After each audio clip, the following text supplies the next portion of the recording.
This particular video is about the scientific corruption that you as the public must realize. I'm going to present the information to you and let you decide whether it constitutes corruption or not.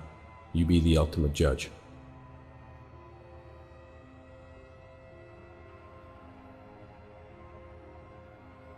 This was orchestrated. We have the scientific evidence from 2015 showing that the research was done, the gain of function components were done by the scientists in North Carolina that then went back to Wuhan. The US government and the Chinese government paid Dr. Shi to fund research in. There's an underlying implication here that's very subtle, but the only possible reason for this modification is the creation of. There are no other plausible explanations. Now that sounds a little far-fetched, I agree, but wait, you're going to understand.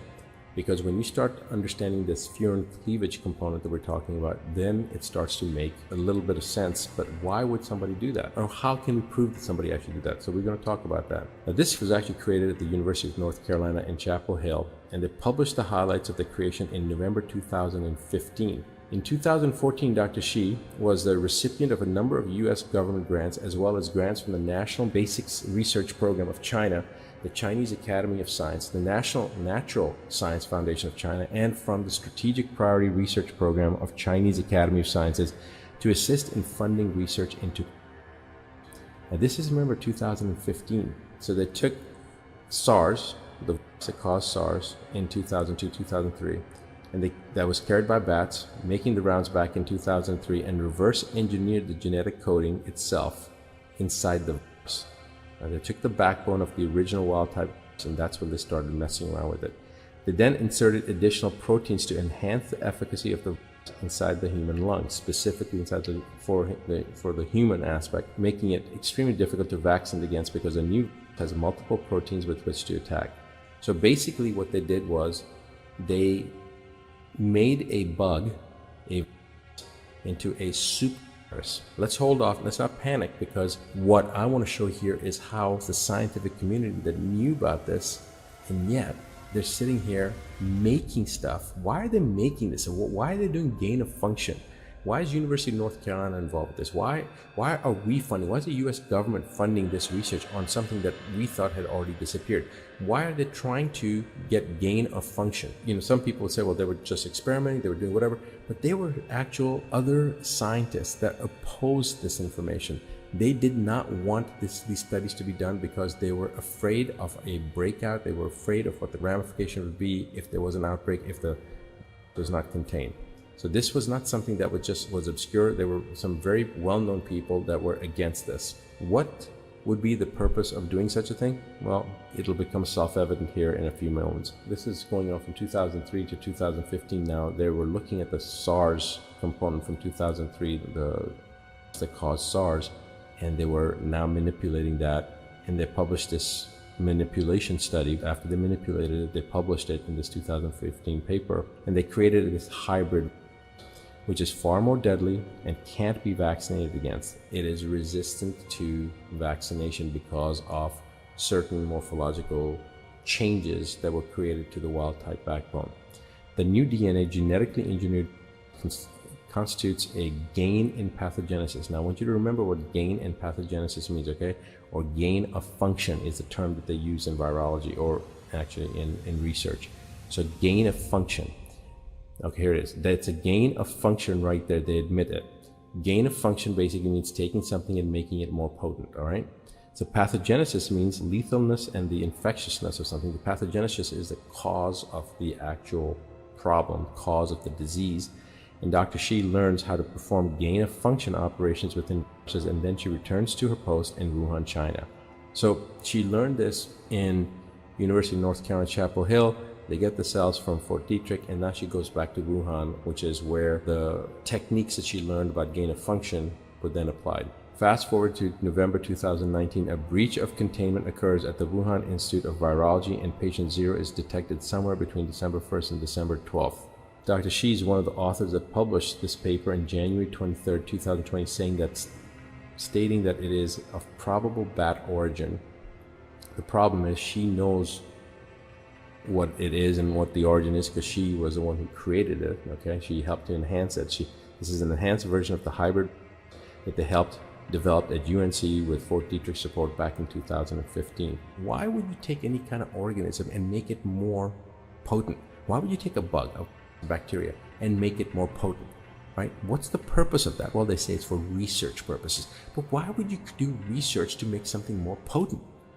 Why wouldn't you do research to make something that's not that bad anyway, less damaging, but they're making it more potent? They're doing gain of function studies. This is a gain of function study on, this is what created it. This is a gain of function study that was done on a specific strain of called the SHC014 strain. Scientific review panels may deem similar studies building chimeric based on circulating strains too risky to pursue. Yeah, no, it's just amazing to me that this has been happening. Studies testing hybrids in human cell cultures and animal models are limited in what they can say about the posed by wild. Daszak agrees, but he argues that they can help indicate which pathogens should be prioritized for further research attention. Now that's the most absurd statement, because they're saying, okay, it should be limited, but you know what? It can help us to prioritize further research. So we need to make these superbugs so then we can then warrant our research to go and look at these superbugs and how they affect the human system. How about doing something even a little bit more effective and not create the damn superbug in the first place? Like, you really need to create a superbug and then try to see how it should be prioritized, so they can help indicate which pathogens should be prioritized for further research?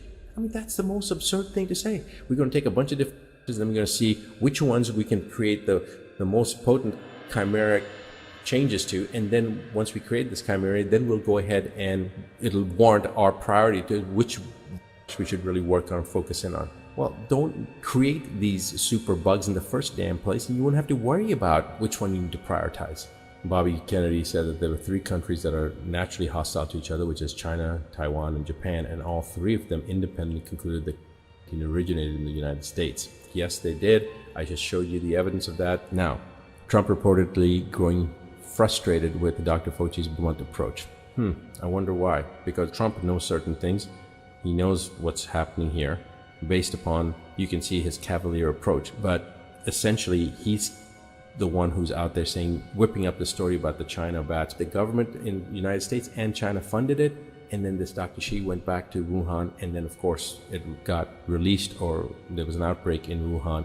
But where did it all start? It started here in the United States, in North Carolina. So here's something that was posted today, just a couple hours ago, from a TV station, I believe KSAT.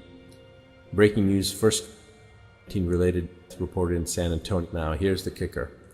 This is the family member, Ashley Zara Farrell, off that person. It says KSAT 12 and KSAT.com. I must say I'm highly disappointed at your lack of facts. My grandmother did not pass away at a San Antonio MMC. She passed away at a local inpatient hospice facility. Remember, hospice is for people that are terminal, that are going. She did not pass away from, she passed away from Alzheimer's that she had suffered from for the past 12 years, and a case of aspiration pneumonia that worsened her ailing state. Shame on you, KSAT. Again, the media is hyping this crap and scaring people. They're not reporting the facts, they're not reporting the truth, they're lying. Now, there's a lot of people talking about the misinformation and then saying it's misinformation, it's controversial, but they're not really looking at the science. I want you to remember that this is not the first time this has happened.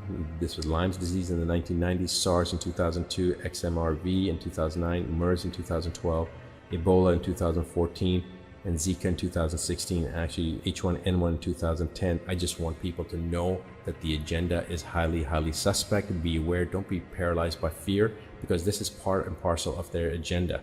All right, there's 7 toxicities according to my philosophy, and they have hit 6 of the 7 toxicities. The 5th toxicity being emotional, psychological. That's what they've done with this hype, by creating the hype, by creating the fear mongering. That is affecting people on an emotional, psychological level. I know this was a long video. I hope you understand the significance of this. Pay it forward, pass it on, let people know the truth.